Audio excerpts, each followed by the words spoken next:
regular food distributions. They happen approximately twice a month, where we hand out enough food to feed a family for at least 1 week, possibly 2.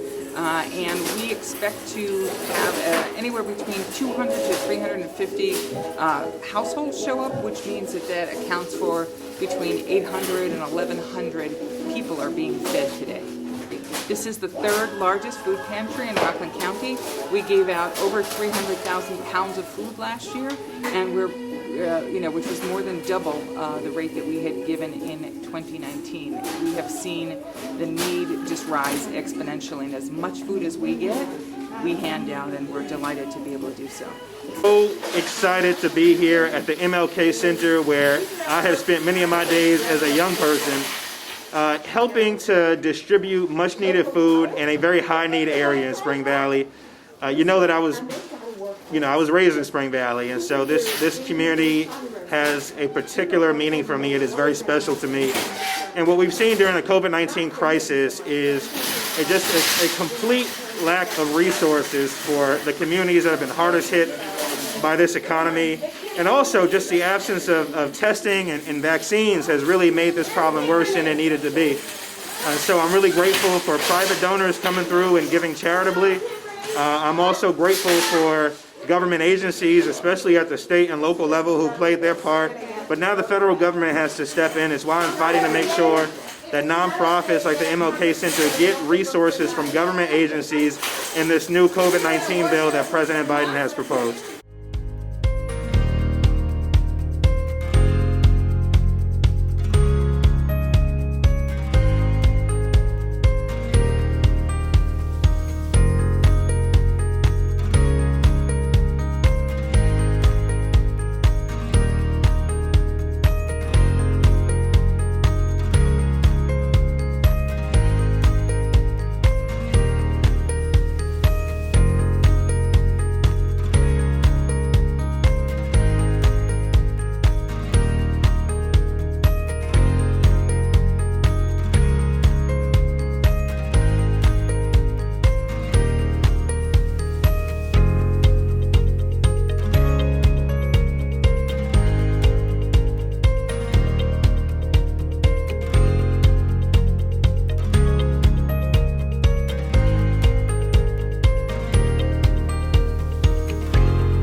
President of a nonprofit organization, Worldwide Community First Responder.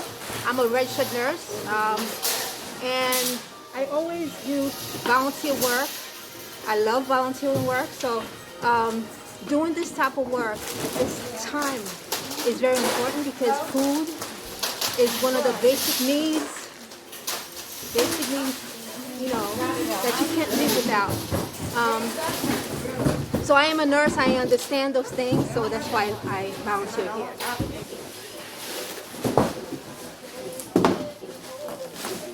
Center. I've been on this board for 40 years. 40 years. And I've been president of the board this go-round. I was president from 86 to 94, and then from 2006 on to now. And the work that we do is multifaceted. We're distributing food through the food bank.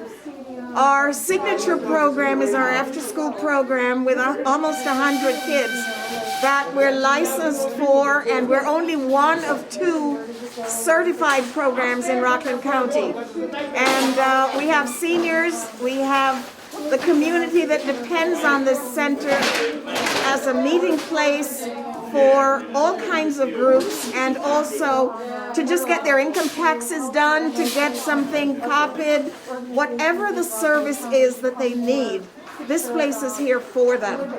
And again, most important, we are just so gratified when the kids who come out of our after-school program get into college and then go on to make successes of themselves.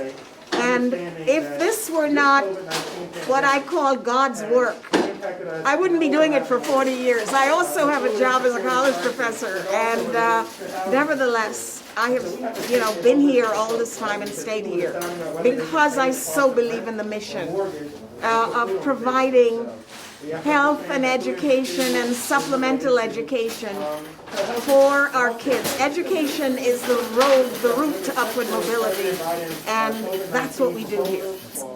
This is historic. We've had legislators before. I'll tell you, the other person who used to do this, who would be here, was our old assemblywoman. However, at the level of Congress, what the Congress people would typically do is they would come to our annual gala where we raise money. And that's a nice fancy event where everybody's dressed up. We never have the congressman in here when we're distributing food. So this is absolutely new and historic. And I am thrilled that he is doing this, and we are so proud that he's a son of Spring Valley. He went to Spring Valley High School and Stanford University and Harvard Law School. Kids can succeed in this community. And he is the role model par excellence for that.